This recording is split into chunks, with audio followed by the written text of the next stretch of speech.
On sait qu'on sera encadré. On n'est jamais tout seul si on a un souci. Ça, c'est très important. En fait, je pense que le vrai avantage, c'est que tout le monde vient comme il est. Un peu comme McDo. Et avec l'ouverture du campus il y a 5 mois, les effets ont été immédiats. On a diminué le turnover par 2. Et en termes de recrutement, en 2017, on s'est dit on va faire 1000 recrutements d'ici 2020. Chez Orange Cyberdéfense, j'ai trouvé l'agilité de la petite entreprise avec la force de frappe du grand groupe et de la marque Orange. La cybersécurité est aujourd'hui un enjeu global, collectif et permanent. Chez Orange, c'est également un enjeu d'avenir et un levier de croissance essentiel pour l'ensemble du groupe. On vient comme on est chez Orange, c'est un peu comme au McDo, hein, c'est une phrase qu'on retiendra de ce reportage. Nous voici donc de retour après ce documentaire très instructif sur nos activités en matière d'Orange Cyberdéfense. On se retrouve donc ici au siège d'Orange Cyberdéfense en direct pour cette nouvelle VIF édition 2018. Bonjour à toutes et à tous. Bonjour Stéphane Richard. Bonjour Cécile.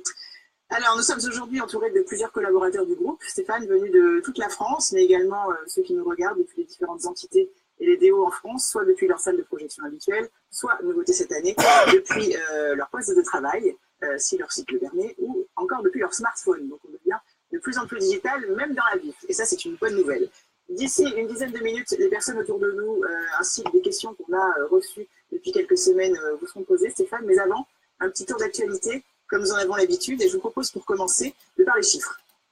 C'est pas quelque chose qu'on fait à chaque fois, mais là, ça vaut le coup de s'arrêter. Nous annonçons nos résultats annuels le 21 février prochain, comme vous le savez. Les résultats trimestriels de 2017 étaient très encourageants, avec notamment un retour à la croissance en France. Alors Stéphane Richard, est-ce qu'on peut dire aujourd'hui que le groupe Orange est en bonne santé financière? Et puis surtout, question qui intéresse beaucoup nos salariés, est-ce que notre cours de bourse reflète cette bonne santé? Et il y en a qui en doutent, il y en a même un qui nous a écrit « J'ai l'impression de bosser pour rien ». Aïe, aïe, aïe. Aïe, aïe, aïe. Bon, on ne bosse pas que pour le cours de bourse, mais je comprends la question. La réalité économique d'abord, c'est que l'entreprise, oui, va bien. Je pense qu'on peut s'en réjouir, on peut tous en être fiers parce que chacun d'entre nous, d'entre vous, avait apporté sa pierre à l'édifice. Donc les résultats d'Orange sont bons. Je ne peux pas ici vous donner bien sûr les résultats définitifs de 2017, mais les bonnes tendances qu'on a vues dans le courant de l'année 2017 se sont poursuivies. Et on peut dire que notamment sur le plan commercial, je veux moins souligner ça quand même, 2017 va être une année historique parce que en France en particulier, vous allez voir battre des records. Ça fait pratiquement 10 ans qu'on n'avait pas eu des performances à ce niveau-là. Je vous donne juste une illustration. Sur la fin de l'année 2017, dans le mobile, qui est le marché peut-être le plus disputé, où on n'a pas l'avantage de la fibre aussi, nous avons regagné des clients sur tous les autres opérateurs. Pas seulement SFR, c'est bien qu'SFR a un peu de difficulté, mais les trois. Donc, c'est dire, oui, je crois que ça s'appelle vraiment, et une très belle dynamique. On peut parler aussi de l'Espagne, de la Roumanie, de pays européens dans lesquels on a des croissances de chiffres, ce qui dans notre secteur est quand même assez exceptionnel. De l'Afrique aussi, où la fin de l'année a marqué une très forte accélération aussi d'activité. Donc, globalement, franchement, bravo. Félicitations bien sûr à toutes les équipes qui ont rendu cela possible. Alors ensuite, il y a la question du cours de bourse. Bon, la première chose qu'il faut dire quand même, c'est qu'il y a un problème sur le secteur des télécoms. Si vous regardez l'évolution des valeurs télécoms en 2017 par rapport à l'ensemble des autres valeurs, vous verrez qu'elles ont été en sous-performance, comme je dis. Les télécoms en Europe ont fait 0, plus ou moins, sur l'année, alors que la bourse a monté de 11-12%. Où est-ce qu'on en est là-dedans? Vous connaissez la formule, quand on se regarde, on se désole, quand on se compare, on se console. Nous, on a fait, si on prend en compte le dividende qu'on a versé, un peu plus de 4% de rendement sur l'année 2017, pas terrible, c'est mieux que le zéro de l'index, et surtout, c'est mieux que tous nos homologues européens, Deutsche Telekom, Telefonica, Telecom Italia, et je ne parle pas évidemment de nos concurrents français. Donc voilà, la performance d'Orange, elle n'est pas terrible, elle ne me satisfait pas. Est-ce qu'elle reflète la qualité des fondamentaux et des perspectives d'Orange? Franchement, je ne crois pas. On sait tous bien aussi qu'on est pénalisé par le fait qu'on n'a pas pu faire la consolidation en France, mais on tient le bon bout. La route, elle est bonne, la tendance, elle est bonne, et surtout, je pense, la stratégie, elle est pertinente, elle commence à donner des résultats, et c'est maintenant qu'il faut continuer à creuser notre sillon, et je suis sûr que ça finira par payer, y compris sur le cours de bourse. Et on retiendra cette pensée. Ça commence à payer, d'ailleurs, hier, la bourse s'est terminée plutôt positivement, peut-être à plus de 2, ou quelque chose comme ça. Oui, on a eu quelques belles séances, il y a peut-être ponctuelles aussi par-ci par-là qui peuvent avoir un impact sur les titres, mais globalement, depuis l'Investor Day qu'on a fait donc, au mois de décembre, le 7 décembre, on voit qu'il y a quand même une espèce de plafond qui a été crevé. On a regagné quasiment 1 euro sur nos niveaux de cours moyens qu'on avait avant, parce qu'on a passé des messages importants qui ont rassuré aussi le marché et qui surtout assurent au fond cette visibilité, cette constance sur la stratégie qui est la nôtre et notamment fondée sur l'investissement. Justement, Stéphane Richard, vous mentionnez l'Investor Day, alors c'était le 7 décembre dernier. Les Investor Day, il n'y en a pas tout le temps. La dernière fois, c'était en 2015 pour annoncer le plan essentiel 2020. Alors dans la presse, on dit que vous y étiez allé pour rassurer les investisseurs, pour leur faire état de la bonne santé financière du groupe et leur présenter finalement nos perspectives d'avenir et votre vision du groupe à 2025. Est-ce que vous pourriez partager avec nous quelques grandes lignes de cette vision 2025? Où voyez-vous notre groupe dans 5 ans? Bien sûr, c'est ça qui me passionne. Je pense que c'est ça aussi qui intéresse celles et tous ceux qui travaillent dans ce groupe et qui sont profondément attachés comme moi. Bon, la première chose qu'il faut dire quand même, c'est que la solidité financière, la santé financière, le bilan d'Orange sont excellents. Là aussi, quand on se compare un peu à tous les autres autour de nous, les Français et au-delà de nos frontières, on a aujourd'hui une dette qui est parfaitement sous contrôle, on a de la flexibilité, on a les moyens de nos ambitions, et ça c'est quand même un élément de force qui est très grand. Vous savez, on a beaucoup dit ces dernières années que l'argent était pas cher, que c'était très facile de s'endetter, d'ailleurs il y en a qui ont peut-être un peu abusé de cela. Je veux pas de qui vous parle. La vérité c'est que nous, on est maître de notre destin, on est maître de notre avenir, on a su concilier un niveau d'ambition et des investissements élevés, c'est ça que je suis venu expliquer aussi au marché, et en même temps une très grande rigueur dans la gestion de l'entreprise, ce qui fait qu'aujourd'hui on a une situation qui est très saine. Maintenant, parlons d'avenir. L'avenir pour nous, il est fait nécessairement de 2 choses. La première chose, c'est que il faut poursuivre nos efforts. Il faut poursuivre le déroulement d'une stratégie qui s'avère payante aujourd'hui et qui est très simple finalement, qui consiste à dire il faut qu'on investisse massivement en ce moment là, maintenant, parce que c'est maintenant que les positions se prennent sur les infrastructures de l'avenir. C'est la fibre optique. On est le numéro 1 de la fibre optique en Europe, on en fait partout où on est quasiment maintenant, on y consacre des moyens considérables, mais c'est maintenant que ça se fait, c'est pas dans 5 ans ou dans 10 ans, ça sera trop tard. Donc il faut poursuivre ces efforts, on en a encore pour 2, 3, 4 ans, alors on investira un petit peu moins à partir de l'année prochaine quand même, mais là cette année on va toucher un pic historique, il faut absolument poursuivre cet effort. Il y en a qui trouvent qu'on investit trop, ça n'est pas vrai quand on regarde une fois de plus la perspective et le long terme, et il faut absolument poursuivre cet investissement, il faut être constant. Ça c'est la première chose. D'accord. La deuxième chose, c'est qu'il faut être ambitieux et audacieux et innovant et créatif pour l'avenir.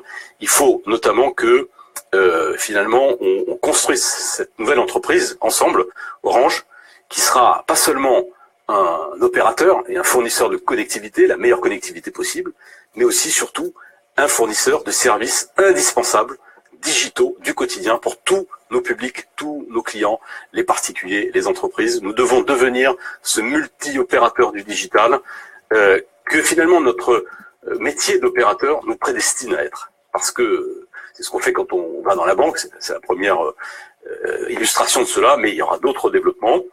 Il y en a du côté du grand public, il y en a aussi du côté de l'entreprise, qui est un volet très important aussi de nos ambitions et de notre stratégie. La cybersécurité en est une belle illustration. Mais vous voyez, ça sera forcément un mix pour nous, l'avenir, entre un effort d'investissement continu et la recherche toujours de l'excellence dans notre métier de base, qui est celui d'être un opérateur dans un monde de plus en plus digital. Et en même temps, il faut qu'on soit une entreprise capable de se réinventer, de se renouveler et de proposer des services innovants au-delà des télécoms. La banque, peut-être demain l'univers de la maison intelligente, les contenus, toute la partie entreprise qui va fourmiller de nouveautés, les objets connectés. Il va falloir qu'on explore davantage de territoires et que finalement ce modèle hybride entre la brique des réseaux, la connectivité et le service prenne progressivement forme. D'accord, alors tout à l'heure, j'ai dit que je voyais pas à qui vous faisiez allusion, en fait c'était pas vrai, quand on parlait de personnes qui s'étaient peut-être trop endettées. On en a beaucoup parlé dans la presse récemment, pour une fois on parlait pas de nous, on parlait d'un autre opérateur telco, et bien sûr c'est Altice, le groupe intégré qui possède SFR entre autres, dont le cours a littéralement dévissé, puisque je crois qu'à la fin de l'année dernière on en était à moins 55% par rapport à son cours le plus haut. Et la semaine dernière, et puis au-delà de ça, donc on aimerait quelques mots sur Altice, et puis aussi en matière d'actualité des telcos, l'accord qui a été signé entre opérateurs et l'État sur le développement du THD mobile dans les zones blanches et grises, qui est aussi fondamental pour nous et pour le consommateur. Bien sûr. Bon, sur Altice. Moi, vous savez, j'aime pas casser du sucre sur le dos de mes concurrents. C'est toujours facile un peu de critiquer, surtout quand ça va moins bien. On ne compte pas non plus sur une ambulance. Qu'est-ce qui se passe sur Altice? C'est simple, il y a un modèle qui a été celui du développement d'Altis, qui a été fait à coup d'acquisition, avec une dette énorme, quand vous pensez quand même qu'Altis a plus de 2 fois plus de dettes que tout le groupe Orange. Ça fait quand même pas tout à fait la même taille, ça fait pas tout à fait les mêmes résultats. Donc si vous voulez, on voit bien que ce modèle est trop tendu et que ça sera très très difficile à soutenir cela sur une longue période. Bon. Ça c'est une évidence. Ensuite, l'autre leçon de ce qu'on voit sur Altis, c'est que une entreprise, finalement, ça marche quand il y a un alignement de quelques choses simples, en fait. D'abord, il faut une stratégie claire. Il ne faut pas des changements tous les 6 mois.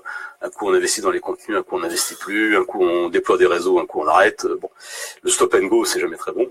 Et deuxièmement, et surtout, il faut une continuité managériale. Il faut un discours que chacun peut comprendre et auquel chacun adhère. Et surtout, il faut des équipes motivées. Il faut des boutiques où les gens se lèvent le matin en ayant envie de faire plus que leur résultat. Il faut qu'il y ait, dans tous les métiers d'une entreprise aussi complexe que celle d'un opérateur, il faut qu'il y ait cette flamme, cette envie, cette énergie, cet enthousiasme. Et ça, honnêtement, je crois que ça a un petit peu disparu, disons en tout cas d'une partie d'Altis. C'est pas forcément ce qu'il y a de plus simple d'ailleurs à faire revenir. Et je dirais aussi, par contraste, c'est notre force. C'est notre force. Donc voilà, j'en dirai pas plus.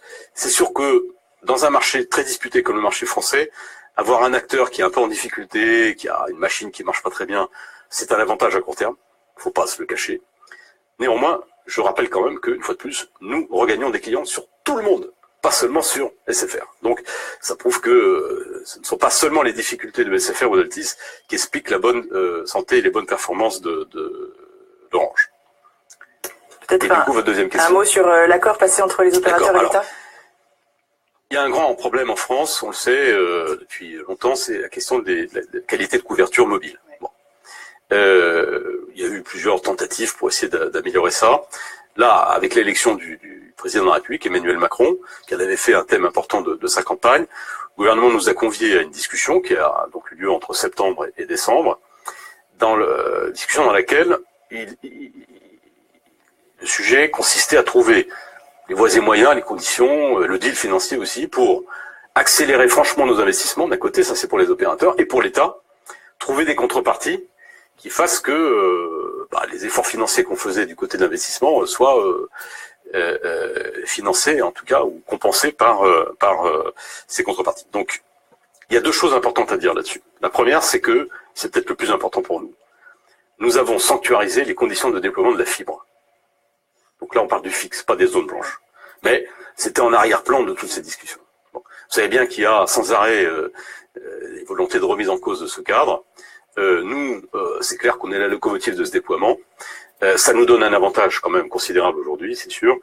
Et le point capital pour nous, c'est que nous avons obtenu la sanctuarisation de ce cadre et donc la stabilité du cadre. On va pouvoir donc continuer à déployer la fibre comme on l'a fait, notamment dans la zone moyennement dense, qui est aujourd'hui celle qui est bien entendu à l'œuvre sur le plan opérationnel. Ensuite, il y a les zones blanches. Sur les zones blanches, on a décidé un effort sans précédent, puisque globalement, si je prends le cas d'Orange, notre réseau mobile aujourd'hui, c'est 22 000 antennes. On va passer à près de 30 000. Près de 30 000 antennes, donc on va rajouter 7 500 antennes exactement en 10 ans. Donc c'est un effort énorme, avec une grosse partie qui va être faite d'ici 2021-2022. Ça représente globalement pour nous, tout confondu avec des parties mutualisées, d'autres pas, 800 millions d'investissements supplémentaires. Et en face de ça, l'État, en réaménageant notamment les licences concernant l'utilisation des fréquences que nous utilisons pour la téléphonie mobile, nous compense cet effort. Voilà. Donc, faut retenir de cela que c'est un très bon accord. C'est un très bon accord d'abord pour le pays. C'est un très bon accord pour tous ceux qui vivent dans des zones peu denses et qui ont des problèmes de couverture dans leur déplacement, et tout un volet sur les transports aussi, sur les routes, les lignes de chemin de fer. Donc tout ça va beaucoup s'améliorer. L'expérience utilisateur va beaucoup s'améliorer progressivement parce qu'il y aura de moins en moins de trop de couverture sur le territoire. Donc tout ça est très bien pour les citoyens. Je pense que c'est très bien pour les opérateurs aussi parce qu'ils montrent qu'ils sont capables de faire cet effort collectif. On s'est mis d'accord en plus entre nous, hein, c'est toujours un peu compliqué. Et c'est très bien aussi parce que on démontre que, pour une fois, c'est vraiment du donnant-donnant, ou du gagnant-gagnant plutôt, disons.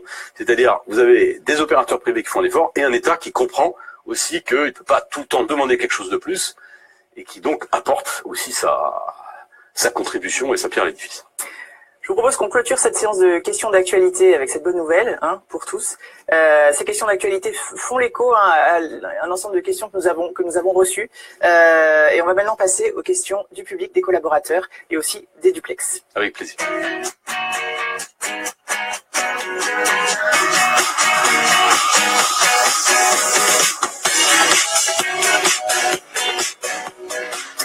Alors justement, Stéphane, on va commencer par une question que se pose un très très grand nombre de nos collaborateurs. C'est un sujet qui occupe l'actualité de notre groupe depuis plusieurs mois maintenant, avec des commentaires très favorables et d'autres qui le sont passablement moins.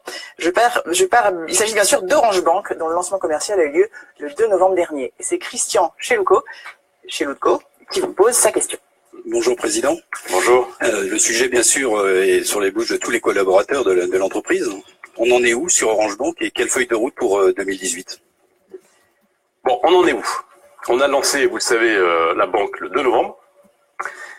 Donc on est à peu près à 3 mois d'expérience sur ce dossier. C'est un produit complètement nouveau, même un business d'ailleurs nouveau. Ce qu'on peut dire, c'est que d'abord le lancement commercial, lui, est très réussi, puisque je vous donne un chiffre simple. On avait un objectif, on s'était fixé un objectif de faire 25 000 comptes, d'ouvrir 25 000 comptes d'ici la fin de l'année 2017. On en est à 50 000.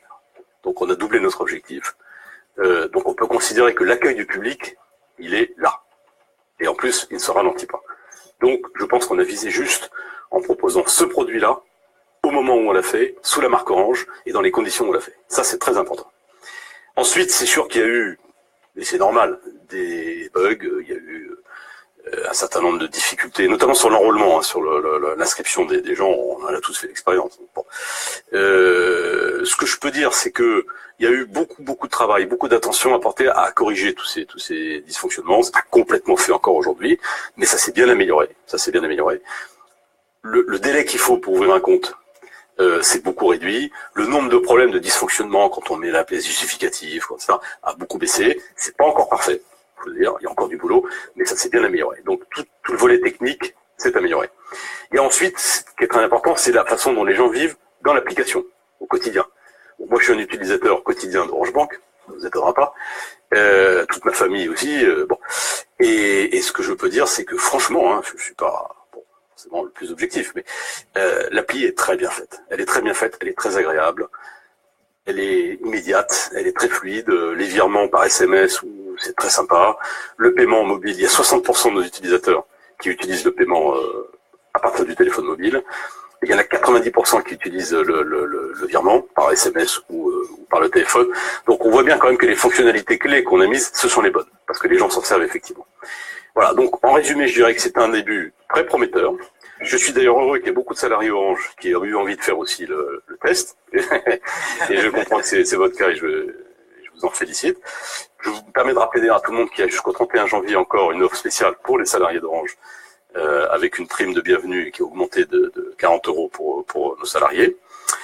Donc, pour tous ceux qui ont envie de tester le produit, qu'ils le fassent vraiment. Et je suis convaincu que c'est un nouveau service qui a un très grand potentiel. La feuille de route, puisque c'était votre question, nous allons commencer en 2018 à écrire l'histoire d'Orange Bank. Parce que là, on a fait la toute première brique, c'est le compte. C'est le truc de base. Ensuite, c'est une histoire qui doit évidemment s'enrichir progressivement avec tout un tas de services qui vont venir. Donc en 2018, les premiers services qui vont être mis en ligne, c'est d'abord le crédit à la consommation. Nous allons proposer, dans quelques jours, hein, ça va aller assez vite, un service très innovant, vous verrez, de crédit à la consommation, destiné à tout le monde, aux personnes qui ont déjà un compte sur Orange Bank, mais pas uniquement. C'est-à-dire vous pourrez ne pas avoir un compte et aussi en bénéficier, avec un système de scoring, hein, d'évaluation du risque qui est assez innovant. Et donc ça, je pense qu'on va frapper quand même un assez grand coup là-dessus, parce que c'est aussi un marché très très important. On va proposer par exemple aussi une carte haut de gamme. Bon, pour l'instant, on a une carte basique, qui est très bien d'ailleurs, hein, mais bon, on va proposer un package un peu plus chic, premium, avec des avantages divers et variés. voilà, on a toute une roadmap d'autres services. C'est une banque apprenante, je n'ai pas arrêté de le dire, apprenante de ses clients, apprenante de ses erreurs aussi, un peu, et qui a l'ambition progressivement de s'étoffer, d'élargir ses services vers tout ce qui est bancaire, l'épargne, le crédit, dans tous les domaines que ça peut recouvrir, l'assurance.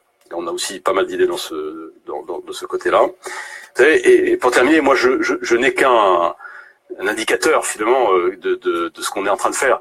C'est l'énervement des banques classiques. Voilà. Et l'attention qu'ils prêtent à nous quand même. Hein. Voilà. Et ce que je peux dire, c'est qu'il est grand et qu'il ne faiblit pas. Donc longue vie à Orange Bank.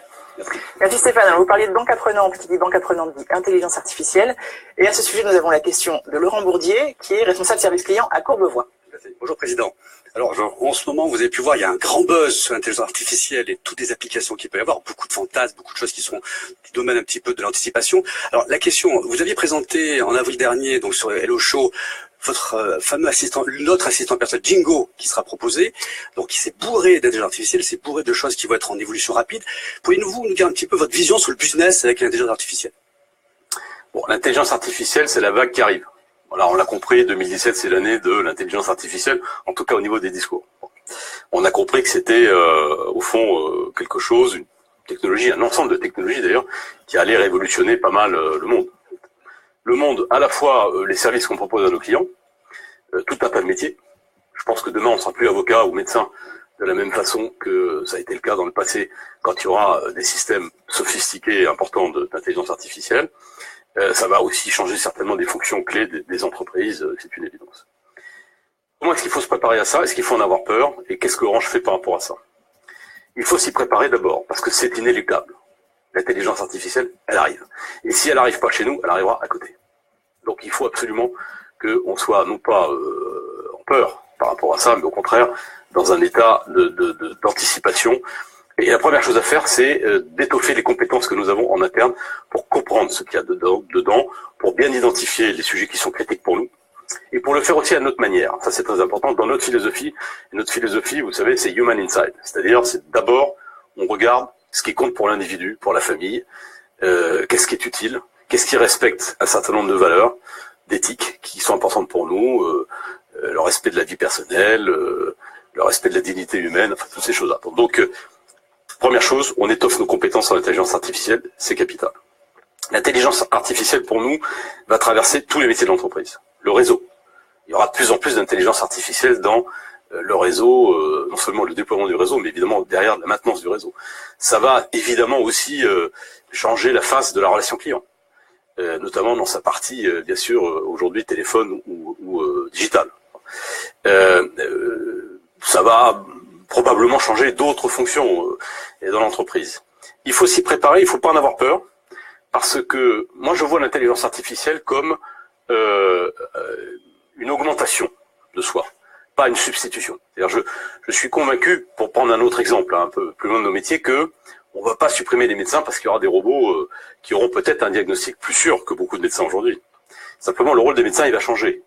Au lieu d'être simplement des machines à poser un diagnostic sur des affections relativement simples et ensuite à faire une prescription, ils vont être beaucoup plus dans l'humain, justement, dans l'explication, dans la prévention, enfin toutes ces choses-là qu'une machine ne pourra jamais faire. Donc, ça va redessiner un peu les rôles des uns et des autres, mais en tout cas, il faut embrasser cette perspective, il ne faut pas en avoir peur, tout en étant quand même très vigilant sur les conditions dans lesquelles on le déploie. Il faut le faire avec notre personnalité, nos valeurs, et en particulier cette philosophie du Human Inside.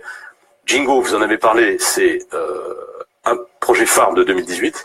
Il y a aujourd'hui une bataille dans le monde sur les assistants vocaux, vous savez, hein, tout le monde a entendu parler du Google, d'Amazon, etc. Et on voit que derrière le petit appareil, ce qui compte, c'est justement l'écosystème qu'il va y avoir derrière, c'est-à-dire l'accès à tout un tas de services et le moteur de recommandation basé sur de l'intelligence artificielle qui sera derrière. Pourquoi? Parce que c'est aussi, pour beaucoup de gens, un risque de désintermédiation. Quand vous êtes Carrefour, la Fnac, Accor, je ne sais qui, quand vous aurez dans toutes les maisons un appareil ou votre téléphone, à qui vous pourrez demander tiens, je voudrais acheter un pack de lait ou tel livre, c'est le système qui ensuite vous aiguillera vers tel ou tel fournisseur. Vous voyez donc l'importance que ça a. Et pour nous, c'est un projet phare de 2018 que nous faisons avec les Allemands, comme vous le savez, Jingo 2018. Alors Stéphane, l'intelligence artificielle, ça fait aussi partie des activités d'Orange Cyberdéfense ici, et donc des nouvelles activités de service d'Orange Business Service. À ce sujet, nous avons la question d'Antoine Thoirin, qui est ingénieur technologie digitale, responsable de centre de compétences OAB. Bonjour Monsieur Stéphane Richard. Bonjour. Déjà c'est un grand honneur, une fierté de vous poser la question suivante. Merci. Elle traite donc justement de l'activité service. Vous venez de le dire, l'activité service est un levier de croissance à court et moyen terme et fait partie intégrante de la stratégie d'Orange. Donc cela s'est traduit ces dernières années par la création d'Orange Application for Business ou encore d'Orange Cyberdéfense. Mais nous sommes encore des petits face à des groupes tels que Soprasteria ou Thales. Envisagez-vous à court terme l'acquisition d'une entreprise européenne d'envergure dans le domaine de la défense ou de la sécurité? Ce que vous décrivez là, c'est-à-dire finalement ce monde de service ou ces activités de service qui sont venues progressivement grossir à l'intérieur d'OBS à partir d'un métier historique qui était celui de fournir la connectivité des entreprises, c'est l'avenir. Et c'est notre priorité stratégique. Donc ma réponse elle est clairement oui. C'est-à-dire que nous croyons que le projet d'OBS, ça doit être d'accompagner la transformation digitale de toutes les entreprises, les grandes, les petites, quel que soit le secteur d'activité. Notamment en visant quelques domaines particuliers dans lesquels nous pensons avoir une valeur ajoutée particulière.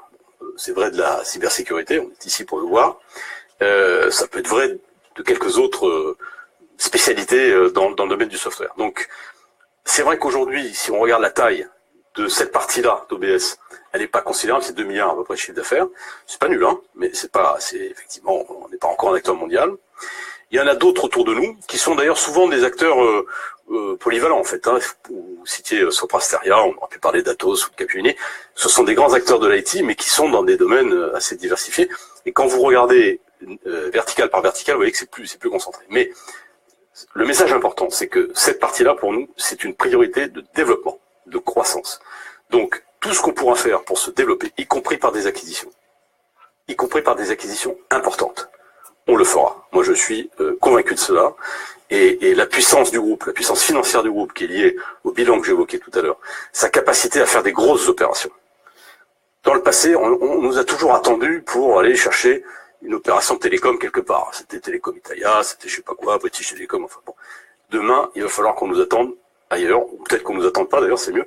Mais en tout cas, voilà, sachez que pour nous, la priorité du développement, elle se situe notamment dans ce domaine parce que nous pensons que c'est l'avenir d'OBS et que c'est ce qu'il nous faut pour donner du corps à ce projet partenaire de la transformation digitale de l'économie qui est immense. C'est la révolution industrielle qu'on connaît en fait aujourd'hui.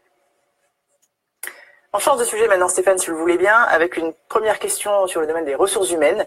C'est une question, on a reçu en fait beaucoup de questions sur le sujet, et c'est Pascal Mouchou, qui nous vient de Vertou, à côté de Nantes, pardon Pascal, qui vous la pose. Bonjour Monsieur le Président. Bonjour. Le meilleur vœu pour cette nouvelle année. Merci. Ma question, est-ce qu'il y aura un nouvel accord intergénérationnel?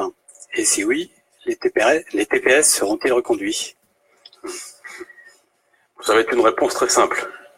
Nous avons une pyramide des âges, vous le savez, qui est encore particulière en France, où on a des générations qui sont rejoint l'entreprise dans les années 70, début des années 80 encore importantes, qui donc fort logiquement, après beaucoup d'années d'efforts et de labeur, vont aller à la retraite. Il faut qu'on soit capable aussi d'aménager ses fins de carrière. D'abord parce que, évidemment, on n'a pas forcément les mêmes aspirations quand on arrive à 55, 58, 60 ans que 20 ans avant. C'est pour ça qu'on a mis en place le TPS. On en est déjà à la 2e génération de TPS. Celui-là qu'on connaît aujourd'hui, il vient à échéance fin 2018. Donc, je peux vous dire qu'il y aura quelque chose après. Ça, c'est sûr. Moi, je souhaite qu'on poursuive cet effort d'aménagement des fins de carrière, qu'on donne la possibilité aux personnes qui le souhaitent, il n'y a rien d'obligatoire, enfin c'est assez populaire quand même, hein, d'avoir des fins de carrière aménagées qui leur permettent de mieux concilier aussi leurs activités personnelles et la fin de leur activité professionnelle, d'une façon utile pour l'entreprise, bénéfique pour eux. Et donc on aura un dispositif de ce genre, on va en discuter avec les partenaires sociaux dans les mois qui viennent, pour qu'il y ait quelque chose qui vienne après la fin du TPS actuel en 2018. Pascal, vous n'en avez pas besoin, vous êtes tout jeune encore, tout beau dans votre chemise orange.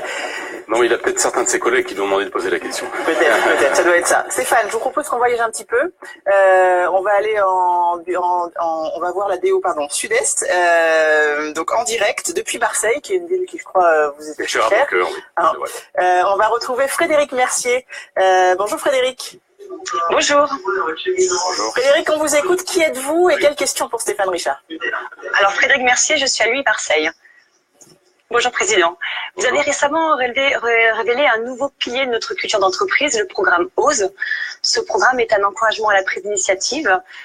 Du coup, au-delà de OSE, sous quelle forme l'entreprise va-t-elle continuer à accompagner les collaborateurs pour favoriser la prise de risque? Bon, ça c'est un sujet très important pour moi. Je pense qu'Orange est une magnifique entreprise qui réussit bien et elle le fait grâce, une fois de plus, j'espère, à une bonne stratégie, mais surtout à la qualité d'exécution et à la capacité de tous ses salariés à se mobiliser sur cette feuille de route que nous partageons tous. Néanmoins, on a aussi forcément les défauts ou les handicaps d'une très grosse structure. On est parfois, souvent même, disons, un peu lourd, un peu lent, et en particulier quand il s'agit d'être un peu créatif, de bousculer un peu nos habitudes, d'aller explorer des domaines où on n'est pas. Bon. Donc, qu'il y ait des progrès à faire pour nous dans ce qu'on appelle aujourd'hui l'agilité, c'est-à-dire finalement cette façon d'aller parfois plus vite et de casser un peu les pesanteurs, les hiérarchies, les comités, etc. C'est incontestablement un besoin. Bon. Et au milieu de tout ça, il y a une question de culture. Et la culture, c'est très important dans une entreprise. Nous, on a une culture d'excellence dans l'exécution. Ça, c'est une très grande force, parce que c'est ce qui fait qu'on est tous là et que l'entreprise marche bien. Là où il faut qu'on progresse, effectivement, c'est sur cette capacité de temps en temps à se décaler un peu et se dire, tiens, il y a peut-être quelque chose que je pourrais faire là, à droite ou à gauche. Bon, là, c'est pas exactement dans le... Mais peut-être que cette idée-là, elle pourrait d'abord s'avérer extrêmement utile pour mieux faire ce que j'ai à faire au mieux. Et puis, elle pourrait aussi elle-même générer peut-être une autre activité ou une autre organisation d'ailleurs. Hein. C'est la prise de risque et l'innovation, c'est un état d'esprit qui doit s'appliquer partout. C'est-à-dire pas seulement sur les services ou en face des clients, mais aussi dans la façon dont on fonctionne tous les uns les autres. Donc moi, je veux encourager cette idée de permettre, même d'encourager, d'appeler tout le monde à prendre des risques. Alors, qu'est-ce que ça veut dire prendre un risque? D'abord, ça veut dire laisser parler un peu ses idées. Souvent, ça part de critiques, d'ailleurs, hein, mais il faut les écouter, les critiques, et il faut que la critique, elle soit constructive, c'est-à-dire qu'elle puisse déboucher, effectivement, sur des propositions, des projets. Donc, il y a tout un aspect d'innovation salariée, si vous voulez, ou d'initiative salariée qu'il faut absolument qu'on encourage. On a des tas de programmes pour ça, les murs d'idées, des concours, des challenges. Enfin, on va essayer d'animer beaucoup ça. Ça fait partie du programme OSE, justement, que j'évoquais. Et puis, à partir du moment où notre stratégie, c'est justement d'aller explorer de nouveaux domaines, de nouveaux territoires, il faut qu'on apprenne à être aussi plus créatif, plus rapide. Et ça aussi, c'est la prise de risque. Quand on lance la banque, pourquoi est-ce qu'on a été salué comme on l'a été par les médias, etc. Pas par les autres banques, mais bon, sur Orange Bank, c'est parce qu'on a montré qu'on était capable de prendre un vrai risque. Et ça a étonné. Vous voyez d'ailleurs, ça a étonné de dire, tiens, c'est Orange aujourd'hui qui disrupte, qui est voilà, le trublion.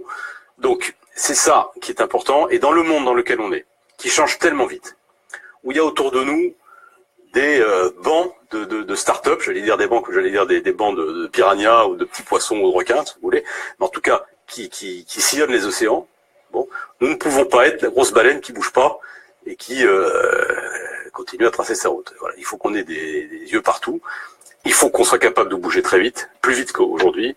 Et donc pour ça, il faut que cet état d'esprit de culture un peu d'entrepreneur, de prise de risque, y compris d'ailleurs aussi dans ce que ça suppose sur le traitement de l'échec, parce que quand on prend des risques, ça marche pas toujours.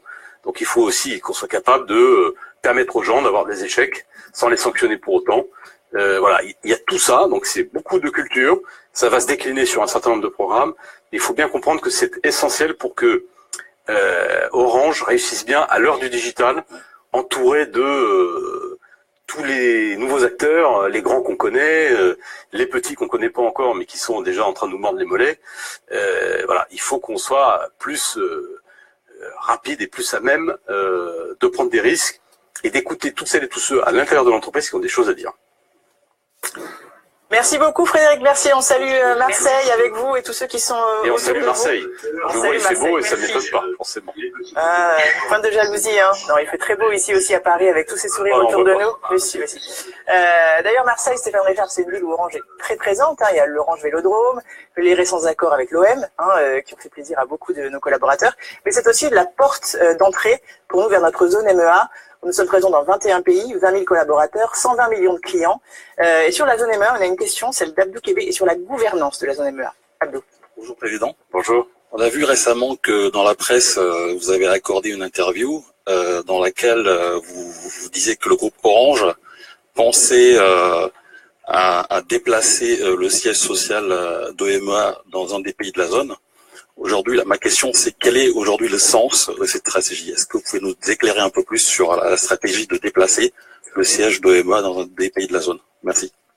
Oui, c'est effectivement un projet que nous avons. Pourquoi en fait, à quoi ça correspond? Bon, historiquement, on peut dire que le groupe s'est développé en Afrique à partir de la France. On est un groupe français qui s'est développé en Afrique et pendant très longtemps, on a géré nos opérations africaines à partir d'un modèle d'organisation et d'équipe d'ailleurs largement française. Je dirais pas que c'est la France-Afrique, mais un peu quand même. En tout cas, la façon dont on aurait complètement intégré la dimension propre de l'Afrique, au niveau de ses élites, au niveau des attentes de ses clients, au niveau des gouvernances locales, elle butait quand même toujours sur cette espèce de limite qui est que le siège de l'Afrique était en France. Je suis désolé, mais la France, c'est pas l'Afrique. Dieu sait que c'est proche, Dieu sait que c'est important pour nous, mais c'est pas la même chose. Donc, moi, ça fait un petit moment que je dis à nos équipes d'OMEA, vous faites un super boulot, mais il faut qu'à un moment, Orange devienne vraiment un groupe africain. Et Orange ne sera vraiment un grand acteur de l'Afrique que à partir du moment où il aura peut-être installé ses équipes chargées de la zone en Afrique, ce que d'ailleurs tous nos concurrents africains ont fait. MTN, c'est africain. Bharti, qui est indien, quand ils sont fait des acquisitions en Afrique, ils ont mis le siège de l'Afrique en Afrique. Ils gèrent pas l'Afrique depuis l'Inde. Et c'est pas seulement de la com, c'est pas du gadget, c'est parce que en faisant cela, sans altérer les liens entre naturellement Orange Afrique et Orange. Il ne s'agit pas de séparer les deux, hein, pas du tout. Mais il s'agit de rapprocher les gens qui ont en charge de définir la stratégie, surtout de conduire la stratégie d'Orange en Afrique, de l'Afrique, des clients africains, des sociétés africaines, des opinions publiques africaines. Voilà, d'être dans ce bain. Donc c'est ça le projet. Ça s'accompagne d'ailleurs aussi d'un projet qui est très important pour moi et qui est de confier la direction opérationnelle de l'Afrique à un Africain. Donc ça, c'est aussi une évolution importante qui est inédite dans le groupe que j'ai l'intention de faire dans les semaines, toutes prochaines semaines. Donc voilà, nous allons poursuivre notre développement en Afrique. Pour nous, c'est un axe très important. C'est une priorité depuis que je suis arrivé. Ça fait 8 ans que je le répète et donc je continuerai à le faire. Et je pense qu'il faut qu'on aille un cran plus loin maintenant pour devenir encore plus africain et pour devenir plus africain aux yeux des Africains, mais aussi aux yeux de tout le monde, y compris aux yeux des autres parties d'Orange. Je pense que le fait d'installer peut-être pas tout le siège d'OMEA, mais une partie des équipes d'OMEA sur le continent africain, on va essayer de trouver le bon endroit pour cela, ça sera symboliquement quelque chose de très important. Stéphane, autre sujet qui est également critique, enfin très important pour l'avenir de notre groupe, dont on a beaucoup parlé récemment dans la presse avec les annonces du président de l'ARCEP, Sébastien Soriano, c'est la 5G. Sébastien Soriano a annoncé la semaine dernière l'ouverture d'une dizaine de sites pilotes dédiés à la 5G en France entre 2018 et 2019. Et donc à propos de la 5G, nous avons la question de Youssef Malali qui nous vient du Mans. Youssef. Bonjour Stéphane. Bonjour Youssef. Ma question est la suivante. Quand comptez-vous déployer la 5G en France et à l'international?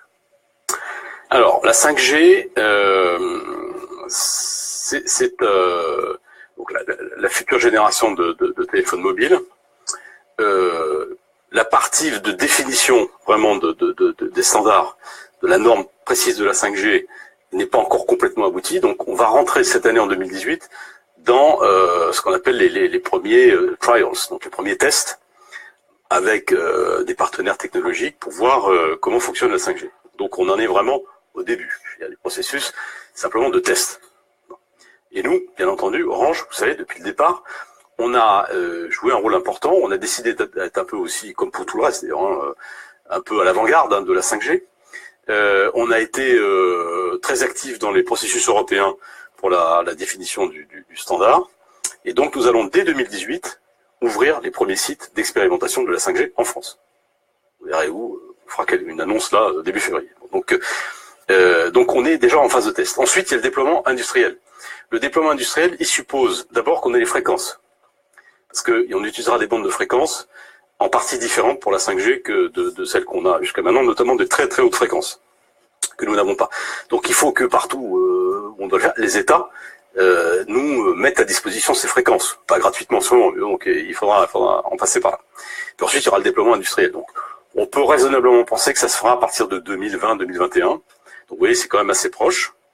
Ce qui veut dire quand même, d'ailleurs, il faut que tout le monde le note, que c'est une accélération incroyable de génération en génération. Vous vous souvenez, le temps qu'il a fallu pour passer de la 2G à la 3G, bon.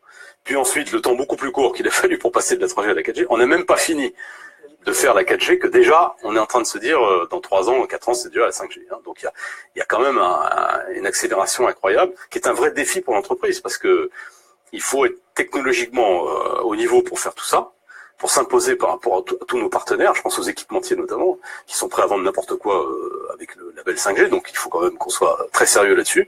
C'est pour ça qu'il faut être fort techniquement et qu'il faut avoir une innovation très forte aussi. Et puis derrière, il faut avoir les ressources financières aussi pour le faire. Mais nous avons tout ça. Merci Youssef pour cette question. Alors Stéphane, avant l'arrivée de la 5e génération, nous poursuivons nos efforts pour offrir à nos clients et nos consommateurs le meilleur du THD mobile et du THD fixe dans toute la France, zone dense, zone blanche, on en a un peu parlé tout à l'heure. Donc les réseaux restent au cœur de nos priorités, au cœur de nos attentions, et c'est pour vous faire découvrir cette vie de réseau que nous avons consacré ce second reportage à cette activité. La révolution numérique a fait naître de nouvelles attentes. Pour y répondre, la clé c'est le réseau.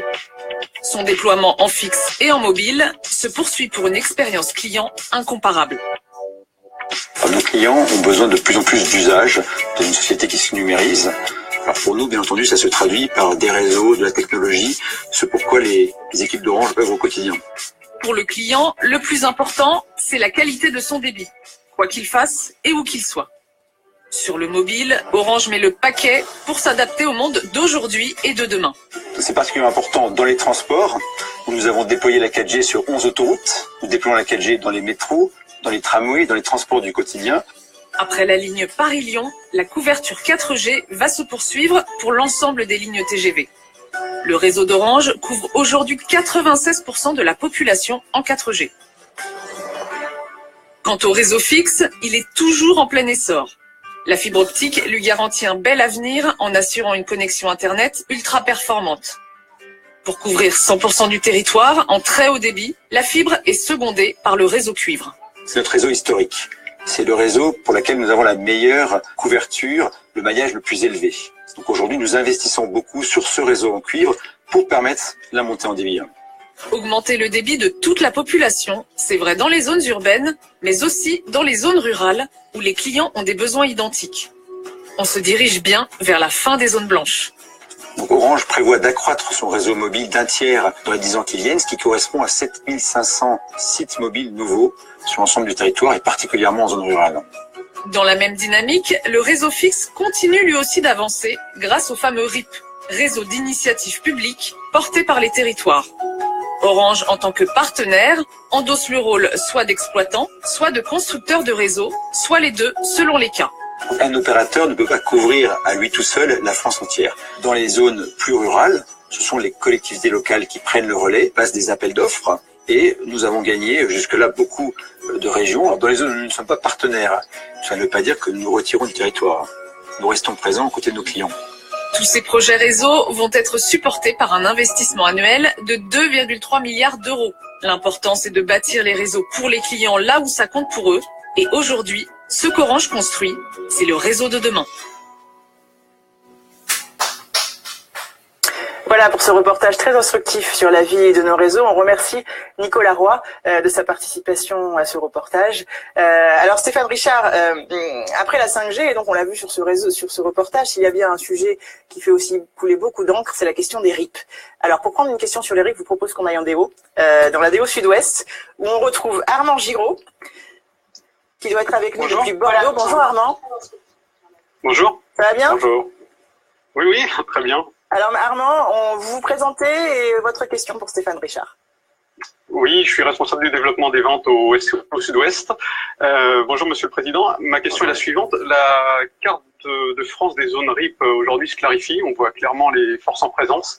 Et est-ce que vous pouvez nous expliquer quelle va être la stratégie d'Orange sur les zones pour lesquelles nous n'aurons pas été retenus et donc sur lesquelles nous n'aurons pas construit le réseau? Tôt ou tard, est-ce que Orange n'aura-t-il pas d'autre choix que de se positionner comme opérateur de service sur ces zones-là? Alors, les RIP. Les RIP, vous savez, c'est un partie importante du déploiement de la fibre en France. Et comme nous, on veut être la locomotive du déploiement de la fibre en France, évidemment, on ne peut pas se désintéresser des RIP. D'ailleurs, on s'y intéresse beaucoup. Première chose, c'est que on essaie quand même d'être choisi dans le plus grand nombre de départements ou de régions. Bon, on avait gagné quelques beaux contrats, après on a eu un petit coup de mou, un petit passage à vide. Là, depuis 6 mois, on est reparti en conquête. On a gagné quelques très beaux RIP. Vous allez voir que dans les semaines qui viennent, il va y avoir quelques très belles annonces. Et donc, je peux vous dire déjà que Orange va être un des grands opérateurs, probablement le plus important opérateur de RIP en France. On les fera évidemment pas tous, mais de l'ordre d'un tiers à peu près. Donc ça, c'est quand même déjà un point très important. Ensuite, il y a effectivement tous les RIP où on ne sera pas opérateur. Là, je vous dis les choses très simplement. Qu'est-ce qui compte pour nous? Nos clients. Nos clients dans les zones où il y aura des RIP qui ne seront pas opérés par nous, ils auront évidemment envie d'avoir la fibre optique. Est-ce qu'on va, nous-mêmes, déployer une infrastructure de fibre optique concurrente des RIP? Non. Donc oui, bien sûr, nous serons clients des RIP dont nous ne sommes pas opérateurs. Pourquoi? Parce que nous pensons d'abord à nos clients. Et nous voulons, bien entendu, leur apporter l'expérience de la fibre optique. Et si ça passe par le fait d'acheter des prises optiques dans les RIP dont on n'est pas opérateur, bien entendu, qu'on le fera. Il n'y a aucun tabou là-dessus. Ensuite, évidemment, c'est du cas par cas. Il y a des RIP qui vont être bien faits. Il y en a d'autres qui seront peut-être moins bien faits. Nous, vous savez, on est des gens de réseau. On sait faire un réseau. On sait aussi faire un réseau qui marche, un réseau dont la maintenance d'ailleurs permet aussi d'assurer un niveau de qualité de service, un niveau de performance. Quand ça sera des petits opérateurs qui font des RIP par-ci par-là, ce niveau-là ou ce standard-là sera pas forcément toujours au rendez-vous. Il y aura des problèmes d'interconnexion aussi qui vont se poser, donc c'est pas si simple.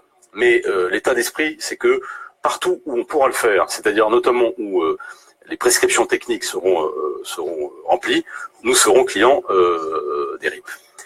Un dernier mot pour dire que les RIP, c'est fait pour 20 ans, 25 ans, 30 ans. Bon. Dans 25 ans, 30 ans, c'est sûr qu'Orange sera encore là. Et donc tous les RIP qui seront opérés par Orange, je veux bien parier ici qu'ils seront toujours opérationnels et en très bon état dans 25-30 ans. Je suis pas totalement sûr qu'on puisse dire la même chose sur tous les autres. Donc attendons de voir aussi comment tout ça évolue. Il y aura peut-être des recompositions qui se feront. Il y a peut-être des réseaux qui seront redistribués ou des cartes qui seront rebattues à un moment. Et nous, on sera toujours là. Merci beaucoup, merci Armand. On salue tout le monde à Bordeaux. Et on salue tout le monde à Bordeaux. Merci. Ville aussi chère à mon corps parce que j'y suis né. Ah, voilà, un scoop si vous le saviez pas. Marseillais, Bordelais ou... Je suis né à Bordeaux et j'ai habité à Marseille après. Oui. Ah bah voilà. Stéphane Richard, on a dit qu'on pouvait oser tout à l'heure. Alors moi je vais oser vous faire une petite promenade avec vous, puisque on a décidé pour cette nouvelle ville de faire des focus group autour de sujets qui étaient au cœur de l'entreprise. On a parlé des réseaux, mais un autre sujet évidemment, c'est les clients. Vous l'avez dit vous-même dans une certaine série, les clients c'est l'affaire de tous. Je l'ai montré même. Vous l'avez même montré. Donc, on a réuni quelques-uns, pas tous évidemment, des représentants de cette expérience client chez Orange. Ils sont là avec vous. Prenez place, pardon. Alors, je vous les présente. Nous avons Cédric Lacour, qui est responsable de boutique à Villefranche-sur-Saône. Zoubaïda El Ayani, qui est responsable de l'écoute client au service client d'Orange Île-de-France. Linda Tobin-Gomez, qui est responsable service client et membre du réseau En Avant Toutes au sein d'Orange Business Service. Marie-Laure Comte-Chapaz, qui est conseillère client multicanal à Pau, c'est au sud-ouest. Et Chloé Rocher, qui est responsable de boutique à Saint-Maximin, AD Nord de France. Donc là aussi, on a la DO Sud-Ouest et la DO Sud-Est qui sont représentées. Hein. C'est un hasard, mais le hasard fait toujours bien les choses. Alors Chloé nous disait tout à l'heure qu'ils avaient échangé entre eux depuis ce matin et qu'il s'est trouvé finalement beaucoup de points communs et beaucoup de choses sur lesquelles ils pourraient échanger davantage. Hein. Donc pourquoi pas une nouvelle initiative qu'on pourrait oser, celle de les réunir plus souvent pour qu'ils puissent discuter ensemble. Ils ont bien entendu des questions à vous poser. On commence tout de suite avec la question de Cédric. Bonjour Stéphane. Bonjour. À nouveau une question sur Orange Bank. On a bien compris l'intérêt décisif et stratégique de réussir le déploiement, qui est bien enclenché. On a compris aussi qu'il y avait pas mal de nouveautés qui arrivaient sur 2018. C'est un vrai changement pour nous dans nos boutiques, en particulier dans les boutiques qui sont pas encore certifiées, comme la mienne, où le virage culturel à amorcer, il est pas forcément évident. Et donc, du coup, je voulais savoir quelles étaient les évolutions prévues pour 2018, en particulier pour les boutiques encore non certifiées, parce qu'on a une petite frustration quand même de pas pouvoir y aller complètement à fond, même si on nous pousse à y aller. Donc voilà, c'était pour avoir un peu cette vision, on va dire, de l'avenir. D'accord, très court terme. Alors, la banque, c'est le projet de tout le monde. C'est-à-dire, même si on a l'essentiel de nos clients qui vont s'enrôler à partir de l'appli, donc dans du digital pur, et qui d'ailleurs ensuite vont servir du produit uniquement par le digital, et à la limite n'en parleront jamais dans une boutique. Pour moi, c'est très important que ce soit le projet de tout le monde, que tout le monde se sente impliqué, se sente un rôle à jouer, et une utilité dans la réussite du projet. Alors, si on raisonne maintenant du point de vue des boutiques, il y a les boutiques aujourd'hui, les 140 boutiques IOB, BSP, dans lesquelles, vous le savez, on a formé à peu près 1 millier de personnes pour parler de la banque et donc en particulier assister nos clients sur l'enrôlement et l'ouverture des comptes. Et dans toutes les autres, on a défini leur rôle comme ce rôle d'indication. L'indication, c'est-à-dire que leur mission, c'est de parler de la banque et ensuite d'orienter les clients qui sont dans ces boutiques vers un autre interlocuteur, soit sur le digital, soit éventuellement sur l'autre boutique, pour ensuite rentrer dans l'ouverture du compte. Il faut qu'on creuse un peu cette mission d'indication d'abord. C'est-à-dire qu'il faut qu'on lui donne plus de substance, il faut qu'on lui donne plus d'efficacité aussi, parce qu'on voit que le taux de transformation entre disons le nombre de personnes à qui on a exprimé cette indication et ceux qui ouvrent effectivement le compte est très faible. Donc on voit qu'on a une vraie amélioration à faire sur l'indication qui sera intéressante pour les salariés des boutiques non encore IOBSP, mais aussi pour la banque, parce que ça fait davantage de clients potentiels pour la banque. Ensuite, le deuxième volet, c'est qu'on va augmenter le nombre de boutiques IOBSP. Peut-être que la vôtre va l'être courant 2018, parce que pour nous, il est important aussi d'accompagner la montée en puissance et de faire en sorte qu'on ait une couverture territoriale qui soit plus grande. Bon, j'ajoute à ça que moi, je souhaiterais j'ai demandé aux équipes de regarder par quel type d'attention aussi on peut mieux faire participer le réseau des boutiques à la banque. Je vous rassure, on ne va pas ouvrir un guichet ou un distributeur de billets dans toutes les boutiques parce que ça sera un peu compliqué. Mais je vais prendre un exemple tout simple. On m'a fait la remarque du dépôt de chèque. Bon, vous avez un compte, vous voulez porter un chèque à votre compte, il n'y a pas d'agence. Sur Orange Bank, c'est une banque digitale. Donc aujourd'hui, ce qu'on vous propose de faire, c'est de mettre ça dans une enveloppe et de l'expédier à Montreuil. Si on ouvrait quelque part une boîte dans toutes les boutiques du groupe où on dise aux gens, vos chèques, vous pouvez les mettre là, et nous on se charge ensuite de les acheminer pour qu'ils soient accrédités sur votre compte, c'est tout bête, ça ne coûterait pas grand-chose. C'est une façon, vous voyez, de faire rentrer un peu la banque partout, y compris dans les boutiques qui ne sont pas IOBSP. Voilà. Prochaine question, c'est Zubaida qui vous la pose, et sur la fidélisation des clients, je crois, Zubaida. Oui, sur la fidélité de nos clients, de nos anciens clients, ceux qui nous accompagnent depuis 9 ans, 10 ans, 30 ans, et pour lesquels aujourd'hui on n'a pas de réelle solution à leur proposer pour récompenser leur fidélité. Donc j'aimerais savoir si en 2018, il y a un plan de fidélisation qui leur sera proposé et qui viendra donc récompenser leur fidélité. Bon, ça c'est une question, j'allais dire, c'est un peu l'arlésienne dans nos métiers. Depuis que je suis dans le business, moi,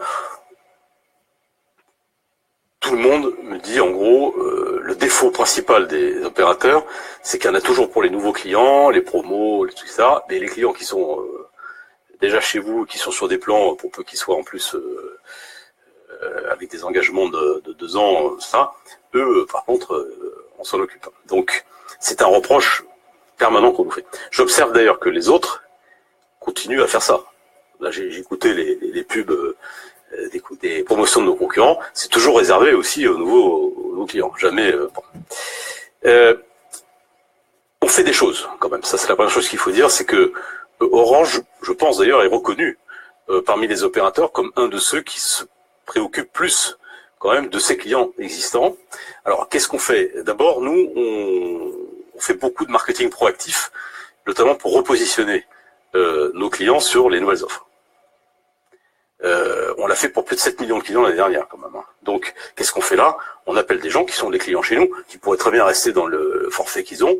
On leur propose une nouvelle offre plus avantageuse pour eux. Donc, quelque part, moins pour nous, mais on le fait. Et donc ça, c'est très important, je pense, pour la fidélisation de notre base de clients. C'est une des choses qui explique qu'on a un churn, enfin un taux d'attrition, qui est quand même beaucoup plus bas, vous le savez, que le marché d'abord, et qui est 2 fois plus bas sur le mobile que celui de nos concurrents. Donc, c'est la preuve que les gens qui sont chez nous s'estiment pas trop quand même maltraités, je dirais, par rapport à nos clients. Voilà. Néanmoins, vous avez raison de le souligner, c'est très important et ça doit être une priorité. Donc, il y aura des actions spécifiques de fidélisation à travers tout un tas de choses. Les contenus, il y a le programme Cinédé, la banque, on offre une prime particulière, supplémentaire pour les clients d'Orange, téléphone pour la banque. À nouveau des opérations de repositionnement de nos clients sur les nouvelles offres, de façon à entretenir, je dirais, cette base de clients qui est quand même notre force et notre richesse aussi.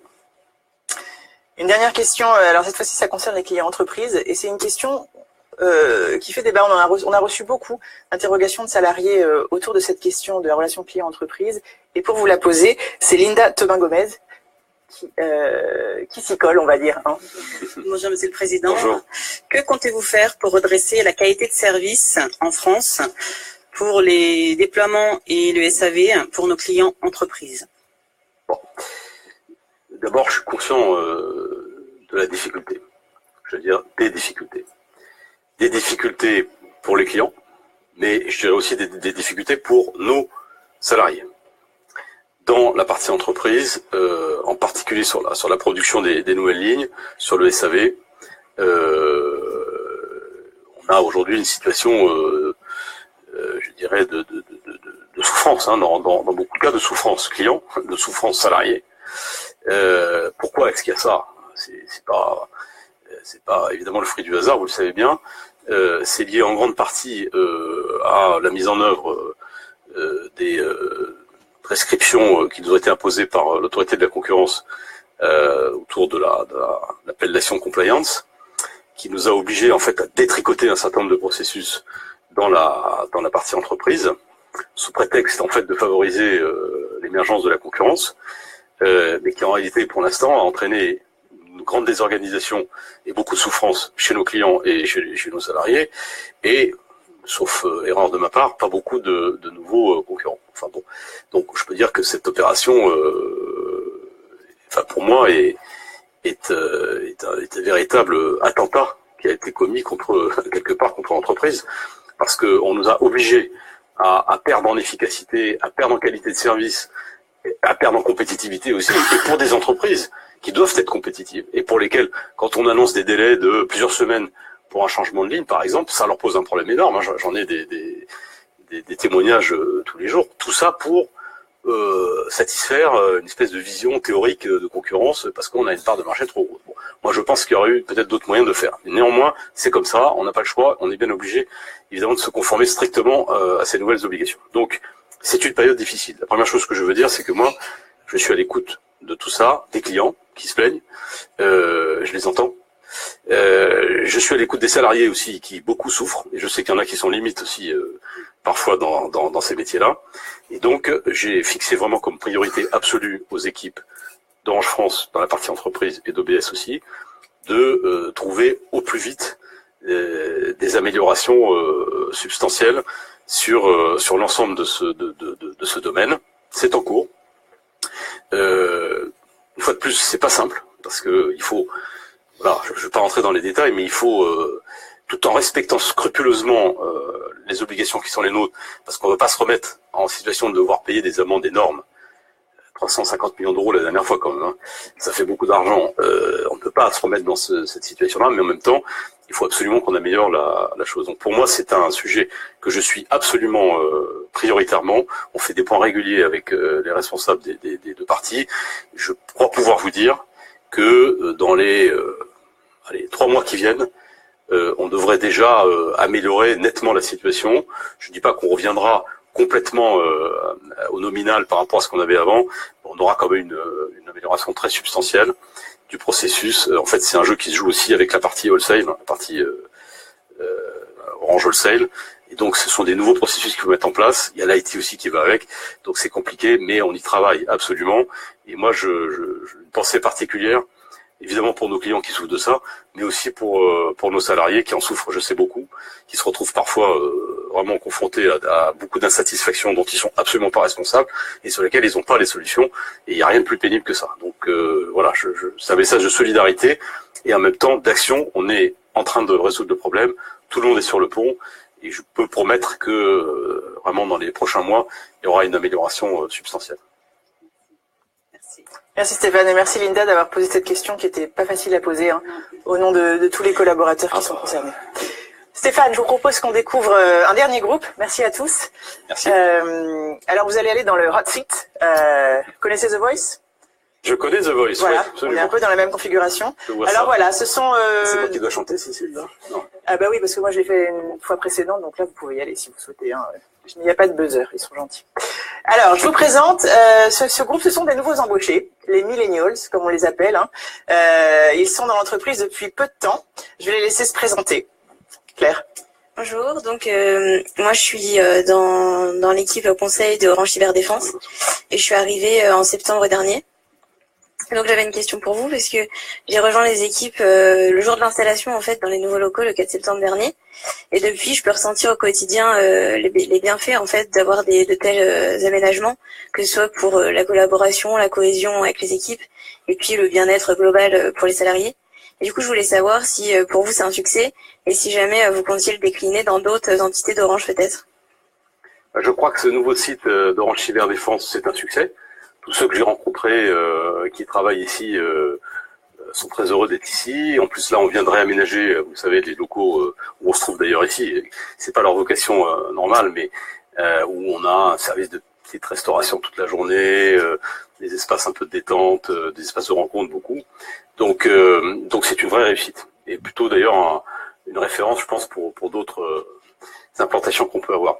Moi, vous savez, je suis convaincu que le cadre de travail, l'immobilier, l'environnement, l'ambiance qu'on a au travail, c'est un élément absolument essentiel de la qualité de vie au travail, et du plaisir qu'on a tous les jours d'aller bosser.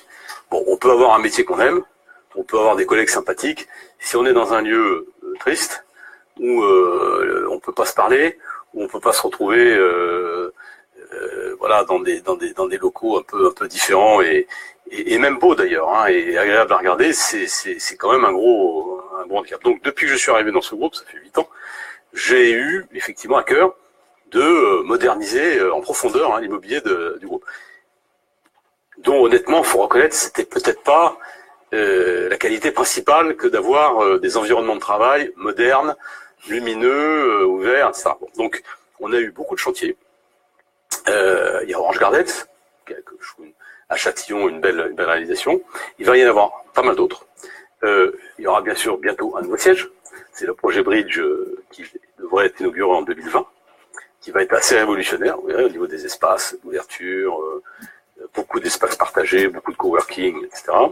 Il y a des projets importants aussi dans les grandes villes de province, à Lyon notamment, avec un immeuble très beau qui va être ouvert en 2020 dans d'autres villes. Donc voilà, pour moi, proposer à tous nos salariés un cadre de travail valorisant, moderne, qui intègre complètement aussi les évolutions du travail d'aujourd'hui, le travail à distance, le coworking, le partage, faire tomber un peu alors ces cloisons partout où c'est possible, c'est pas toujours possible, mais bon, en tout cas créer vraiment des lieux de vie, des lieux de travail beaucoup plus agréables, beaucoup plus ouverts vers l'extérieur. Ça me paraît absolument essentiel et je vais continuer à le faire avec beaucoup de résolutions dans les années qui viennent. D'accord, merci beaucoup. Merci beaucoup Stéphane. Je me tourne maintenant vers Johan. Alors Johan, il a rejoint le groupe, je crois, en juillet dernier, c'est ça? C'est ça. C'est ça. Et il est technicien d'intervention à l'UI Porte de Paris. Johan. Bonjour monsieur Stéphane Richard. Bonjour. Ma question est la suivante. Comme beaucoup de métiers sont amenés à disparaître d'ici une vingtaine d'années, comment voyez-vous l'évolution de nos métiers au sein d'Orange et notamment dans mon domaine de technicien d'intervention? Merci. Alors c'est vrai qu'il y a des études qui vous expliquent qu'avec la révolution numérique, tout ça, il y a des tas de métiers qui vont disparaître. Bon. Je crois d'abord qu'il faut être un peu prudent par rapport à ces études. Il va y avoir des changements, c'est une évidence. On a parlé d'intelligence artificielle. L'intelligence artificielle, elle va se déployer partout et elle va changer beaucoup de métiers. Peut-être d'ailleurs aussi le métier de technicien d'intervention. Elle va le changer et c'est ça qu'il faut retenir surtout en bien. C'est-à-dire que c'est pas une contrainte, c'est pas une perspective négative qui arrive, qui pourrait dégrader l'intérêt d'un travail ou qui pourrait même supprimer d'ailleurs une fonction. Moi, je suis convaincu que l'intelligence artificielle, elle va faciliter la tâche des grands métiers qui sont les nôtres. Elle va pas la remplacer, elle va pas la supprimer, évidemment. Et typiquement, le métier de technicien d'intervention, je suis convaincu que dans 20 ans, il existera toujours, qu'il sera très important. Simplement, il sera peut-être d'une façon différente, certainement d'une façon différente. C'est-à-dire que là, vous avez votre tablette avec vos process, demain, vous aurez une tablette un peu plus puissante avec des systèmes qui vous permettront, face à n'importe quelle situation, de diagnostiquer en quelques secondes ce qui se passe. C'est pas toujours évident, je crois. Donc, cette partie-là sera beaucoup facilitée. Vous pourrez peut-être avoir accès à des niveaux d'assistance dans tel ou tel domaine de façon beaucoup plus facile, voire d'ailleurs des niveaux d'assistance aussi basés sur l'intelligence artificielle, donc accessible tout le temps. Bref, donc après, comment est-ce qu'on va emmener nos techniciens d'intervention, vous qui êtes tout jeune par exemple, qui arrivez, vers l'évolution de ces métiers, par la formation. Par la formation, et c'est ça qui est important.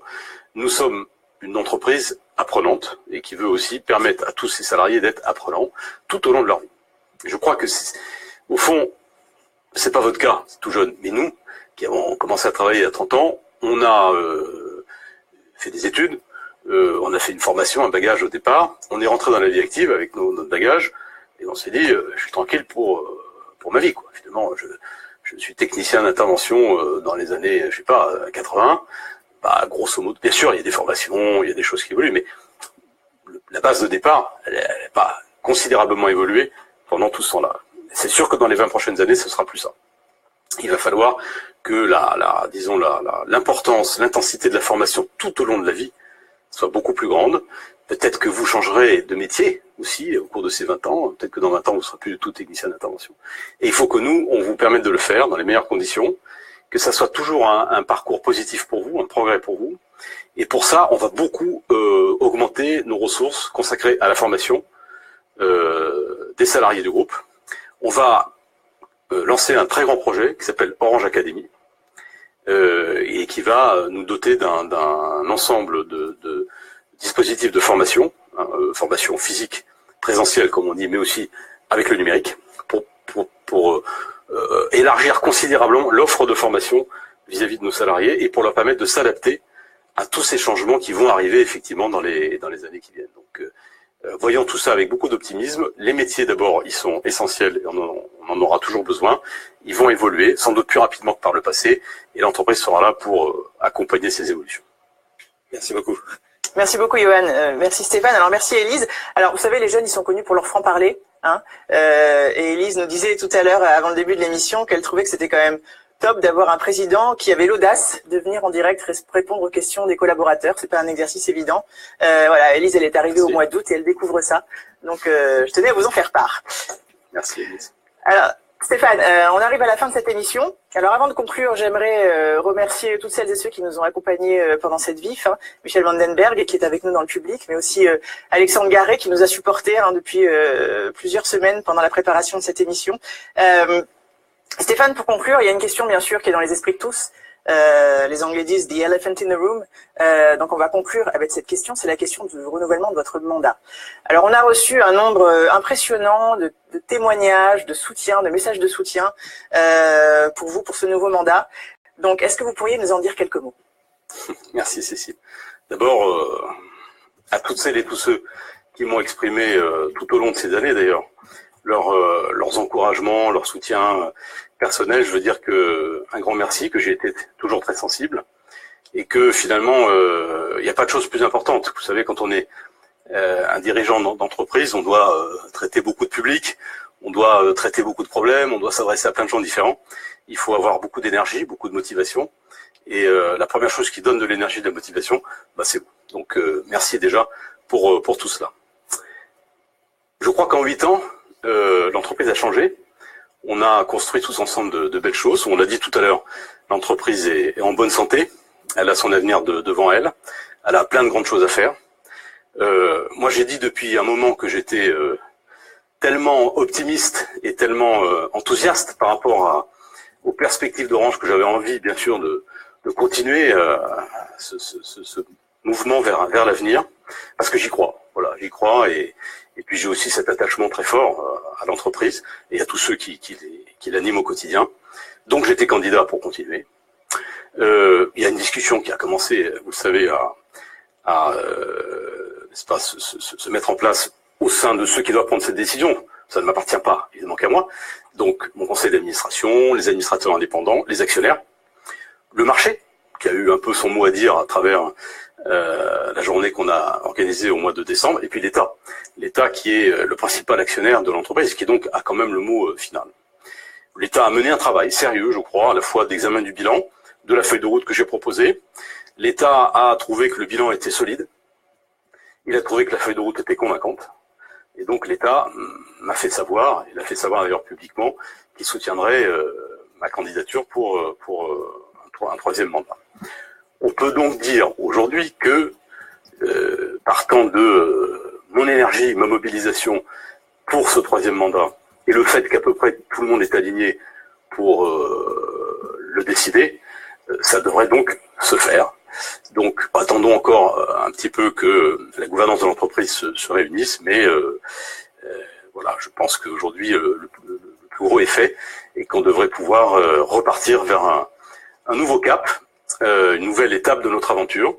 Moi, j'en suis infiniment heureux. D'abord parce que c'est une reconnaissance du travail accompli, par moi bien sûr, mais surtout par l'équipe qui m'entoure, et puis plus largement par toutes les hommes et les femmes d'Orange, dont la réussite est saluée partout. Donc c'est un bel élément de fierté et de reconnaissance. Et je pense aussi que pour une entreprise, avoir une certaine continuité, une certaine stabilité, c'est aussi un gage de succès, c'est un gage de confiance. Et en tout cas, pour ce qui me concerne, j'essaierai bien sûr de me montrer digne et d'être à la hauteur de vos attentes.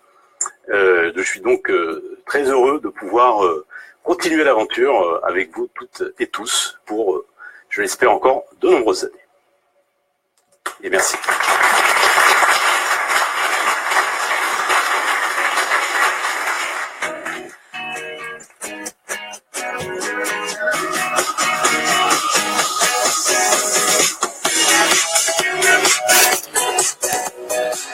Bon ben voilà quoi, hein.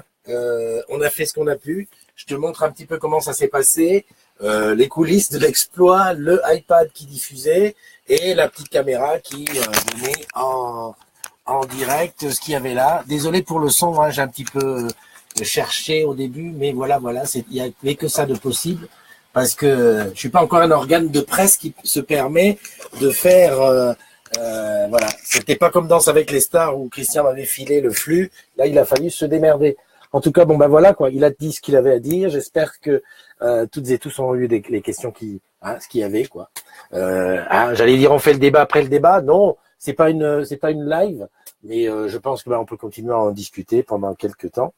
Moi, j'ai retenu une chose, c'est que il est candidat. Le bilan est bon, la feuille de route elle est nickel. Il y a plus qu'à.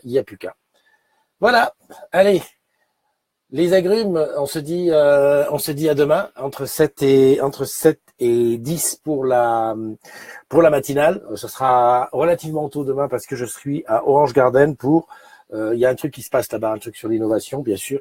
et donc j'y serai. Voilà. Allez, bye bye et puis porte-toi bien. Merci d'avoir suivi ça sur les agrumes.